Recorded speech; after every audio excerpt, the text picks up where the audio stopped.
जय हिंद।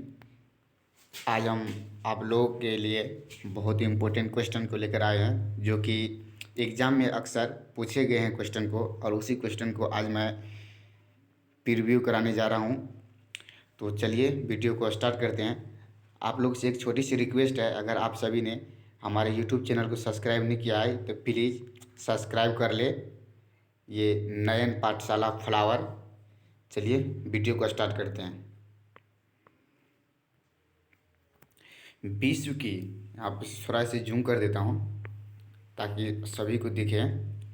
विश्व की सबसे बड़ी परवाल भित्ति यानी कि कोरल रीफ किस देश के तट के निकट पाई जाती है? ये यूपीएससी 2007 के एग्ज़ाम में पूछा गया है। विश्व की सबसे बड़ी परवाल भित्ति कोरल रीफ किस देश के तट के निकट पाई जाती है? तो ऑस्ट्रेलिया के तट के निकट पाई जाती है। कहाँ पाई जाती है? ऑस्ट्रेलिया के निकट पाई जाती है। चलिए सेकंड क्वेश्चन मेरा है, कोरल रीफ या जीवाश्म पट्टी, कोरल रीफ या जीवाश्म पट्टी प्रायः कहाँ पाई जाती है? ये भी क्वेश्चन पूछा हुआ है 2008 में RAS या RTS में। कहाँ पाया जाता है कोरल रीफ या जीवाश्म? प्रायः वो पाया जाता है महाद्वीपों व द्वीपों के पूर्वी व पश्चिमी तटों पर। कहाँ पाया जाता है? पूर्वी व पश्चिमी तटों पर, महाद्वीपों व द्वीपों के। चलिए थर्ड क्वेश्चन की ओर चलते हैं। थर्ड क्वेश्चन पूछा गया है कि परवाल भित्ति यानी कोरल रीफ कहाँ क्या है? परवाल भित्ति यानी कोरल रीफ क्या है? जिस बच्चे को इंग्लिश समझ में आ रहा है वो इंग्लिश समझे कोरल रीफ, जिसको हिंदी समझ में आ रहा है वो हिंदी भी समझ सकते हैं।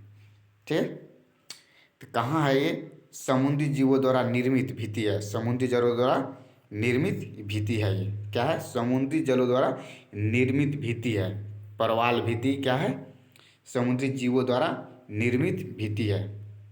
चलिए फोर्थ क्वेश्चन की ओर चलते हैं। कौन सा सागर परवाल की उत्पत्ति के लिए उपयुक्त है? कौन सा सागर परवाल की उत्पत्ति के लिए उपयुक्त है? तो उष्णकटिबंधीय सागर। क्या है? उष्णकटिबंधीय सागर। चलिए 5 क्वेश्चन की ओर चलते हैं। परवाल यानी कोरल्स क्या है? कोरल्स एक समुद्री जीव है, तभी इससे पहले भी आया था। समुद्री जीव है कोरल। क्या है? एक प्रकार की समुद्री जीव है।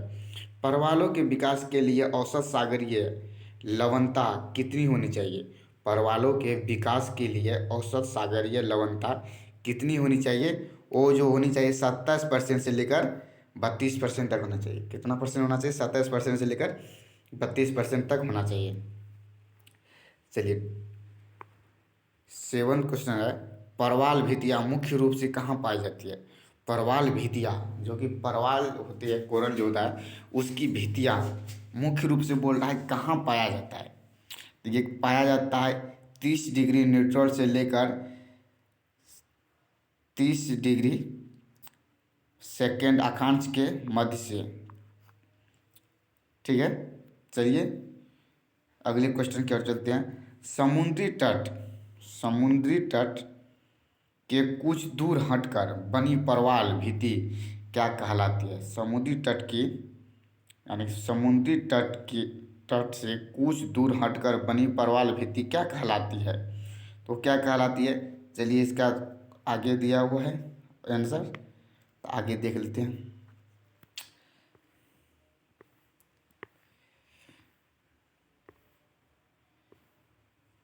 क्या कहलाती है? वो कहलाती है अवरोधक परवाल भित्ति। क्या कहलाती है? अवरोधक परवाल भित्ति। किस परवाल भित्ति का आकार घोड़े के नाल या मुद्रिका के समान होती है? किस परवाल भित्ति का आकार घोड़े के नाल या मुद्रिका के समान होती है? किसके समान होती है? एटॉल। किसके समान होती है? एटॉल के समान होती है। तटीय परवाल भित्ति एवं स्थल खंड के बीच विकसित होने वाले लेगुन को क्या कहा जाता है? तटीय परवाल भित्ति एवं स्थल खंड के बीच विकसित होने वाले लेगुन को क्या कहा जाता है? क्या कहा जाता है? बोट चैनल कहा जाता है। क्या कहा जाता है? बोट चैनल कहा जाता है। परवाल भित्तियों के उत्पत्ति से संबंधित भू अवतलन सिद्धांत का प्रतिपादन किसने दिया था? किसने दिया था? डार्विन ने दिया था। कौन सी ने दिया था? डार्विन ने दिया था। परवाल भित्ति की उत्पत्ति से संबंधित भू अवतरण सिद्धांत किसने दिया था, यानी प्रतिपादन किसने दिया था? तो डार्विन ने दिया था। किसने दिया था? डार्विन। चलिए 12 की ओर चलते हैं। परवाल भित्तियों की उत्पत्ति से संबंधित हिमानी नियंत्रण सिद्धांत का प्रतिपादन किसने दिया? का प्रतिपादन का सिद्धांत किसने दिया था? वो जो दिया था डेली ने दिया था। किसने दिया था? डेली ने दिया था। चलिए 13 की ओर चलते हैं। विश्व की सबसे बड़ी परवाल भित्ति ग्रेट बैरियर रीफ कहाँ स्थित है? बीट की सबसे बड़ी परवाल भित्ति ग्रेट बैरियर रीफ कहाँ स्थित है? वो कहाँ स्थित है? ऑस्ट्रेलिया के पूर्वी तट पर। ऑस्ट्रेलिया के पूर्वी तट पर कहाँ स्थित है? ऑस्ट्रेलिया के पूर्वी तट पर। विश्व की सबसे बड़ी परवाल भित्ति, विश्व की सबसे बड़ी परवाल भित्ति, जो परवाल भित्ति जो होता है ग्रेट बैरियर होता है, ग्रेट बैरियर नहीं कहा जाता है ये महान बैरियर है। तो वही होता है कि विश्व की सबसे बड़ी परवाल भित्ति, वो ग्रेट बैरियर भी उसे कहा जाता है। वो कहाँ स्थित है? ऑस्ट्रेलिया के पूर्वी तट पर। चलिए 14 की ओर चलते हैं। कौन सा तापमान परवाल जीवों के लिए, कौन सा तापमान परवाल जीवों के विकास के लिए उपयुक्त होता है? कौन सा तापमान परवाल जीवों के विकास के लिए उपयुक्त होता है?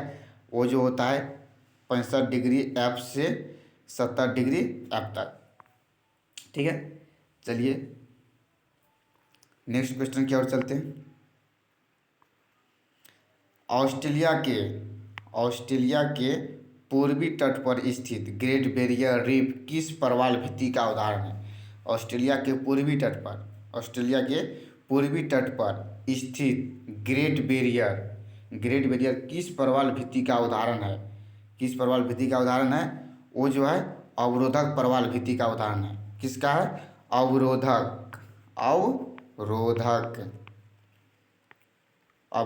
परवाल भित्ति का क्या है? उदाहरण है परवाल भित्ति क्या है? उदाहरण है। चलिए नेक्स्ट की ओर चलते हैं। अब देखिए लास्ट क्वेश्चन था हमारा वो। मैं आप सभी से एक छोटी सी रिक्वेस्ट करना चाहूँगा कि आप सभी ने अगर हमारे यूट्यूब चैनल को सब्सक्राइब नहीं किया है तो प्लीज़ सब्सक्राइब करें हमारे यूट्यूब चैनल को। और आप सभी को एक नया जानकारी मैं दे दूँ कि इतिहास मैं कल से स्टार्ट करने जा रहा हूँ, जो कि सभी कंपटीशन के लिए बहुत महत्वपूर्ण रहेगी, बहुत ही ज़्यादा महत्वपूर्ण रहेगी। और ख़ास करके जो भी कंपटीशन की एग्ज़ाम दे रहे हैं बड़े लेवल की, जैसे यूपीएससी हो, बीपीएससी हो, सीटीपी हो, एसएससी, जो भी एग्ज़ाम हो, और अभी जो रेलवे की एग्ज़ाम चल रही है उन सभी एग्ज़ामों के लिए मैं कल से इतिहास यानी जिसे कहते हैं हिस्ट्री स्टार्ट करने जा रहा हूँ। आप सभी से आग्रह है कि प्लीज़ चैनल को सब्सक्राइब कर ले और इस वीडियो को ज़्यादा से ज़्यादा अपने दोस्तों तक फैलाए, ताकि उन सभी को एक नई जानकारी मिले और कुछ नया सीखने को मिले। मिलते हैं एक नए वीडियो के साथ। जय हिंद, जय भारत।